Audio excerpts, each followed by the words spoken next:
The Batman has arrived on 4K, but in this video we're going to take a look at the audio and picture quality of the Batman on 4K and compare the 4K against the Blu-ray.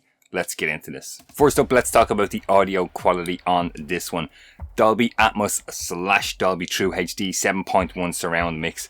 There's some nice standout scenes that I want to talk about here, guys. About 30 minutes in, there's the nightclub scene.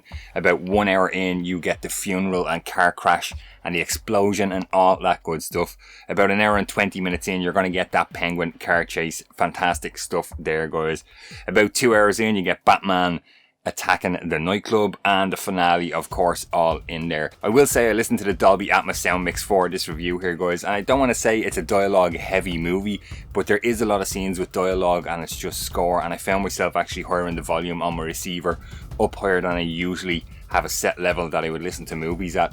The action scenes sound fantastic. You get a sub in there and the Dolby Atmos kicks in, and that 7.1 surround mix, really great stuff, guys.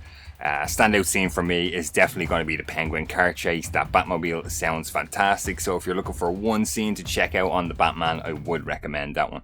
Let's talk about picture quality. These are my initial thoughts from watching the Batman on 4K. This does include Dolby Vision, guys. I'm watching Dolby Vision here for this review. The Batman was shot on 4K and 6K source material, so it's a proper 4K.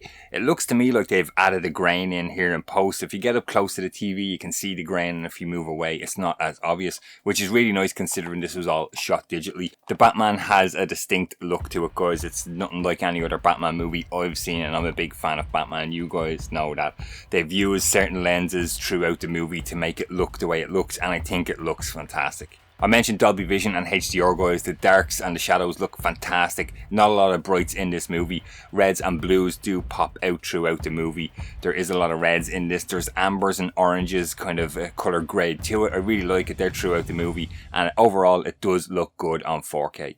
As always, I'm going to put the 4K disc head to head against the Blu-ray disc that's included in the Batman. I've picked out a couple of scenes here, guys. Let's talk about them and have a look.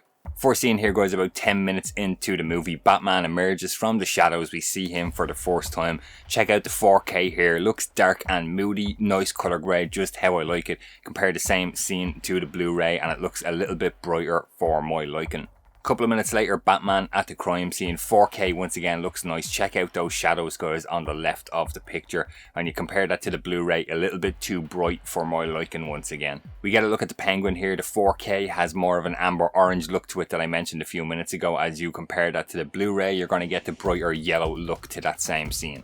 The culmination of that penguin car chase, guys, this is Batman upside down looking in at the penguin. The 4K has a more red-orange look to the explosion and the fire behind Batman there, and if you compare that once again to the Blu-ray, you're getting a more brighter yellow look to that same scene. Let's check out the Riddler in Arkham Asylum here, guys. The 4K has that darker look to it, and the Blu-ray once again is a little bit brighter.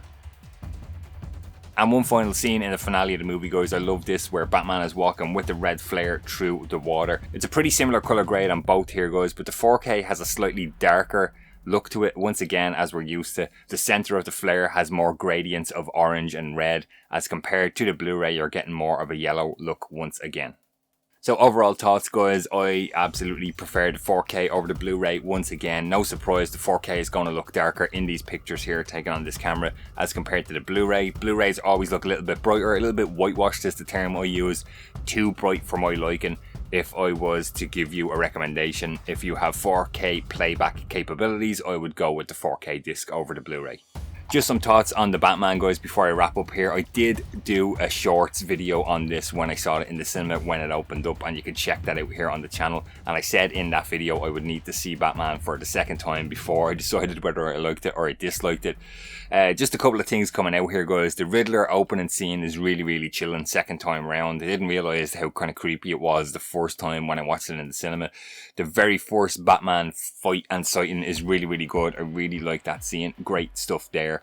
The movie has a very slow pace to it. Like, we're talking 176 minutes here for the Batman, guys. Robert Pattinson as Bruce Wayne is bad. I don't like his Bruce Wayne at all. As Batman, I think he's okay. This is a very different Batman to what we're used to getting. There's nothing wrong with that. That's okay. It's just, this is a specific type of Batman. The detective Batman, the slow paced kind of thriller sort of movie. If that's what you're looking for, that's what the Batman is. Again, the Riddler is more creepy on the second watch around. Everything is really more creepy, more chilling. The Penguin car chase scene is the absolute highlight of the movie for me. It looks brilliant. It sounds good. Zoe Kravitz as Catwoman is bad. I don't like her at all, guys. On the second watch here, do not like her. She is terrible. Colin Farrell is brilliant as the Penguin, absolutely outstanding. The prosthetics and the makeup is really well done in the Batman here, great stuff. I didn't like the flood at the end of the movie, guys, and the Joker kind of token scene at the end I did not like at all. So that does it for my review, guys. I want you to get involved. Jump in the comments down below, let me know what did you think of the Batman. This is kind of dividing people. People love it, people hate it. I want to hear from you guys. Let me know, did you pick it up? Are you going to pick it up on 4K or Blu-ray or DVD even? 3 formats available. Obviously, guys, let me know what you think. If you liked the video, please give it a thumbs up. Don't forget to subscribe to the channel. Hit the little bell to get notified every time I post a new video. If you would like to support the Movie Vault in other ways, Patreon and YouTube memberships start at €1 per month, guys. These names on screen make videos like this possible each and every week. There is 10+ hours of bonus content available there. Super thanks enabled down below on the videos if you want to make a one-time donation, guys. That's going to do it. Stay safe, and I will see you on the next one.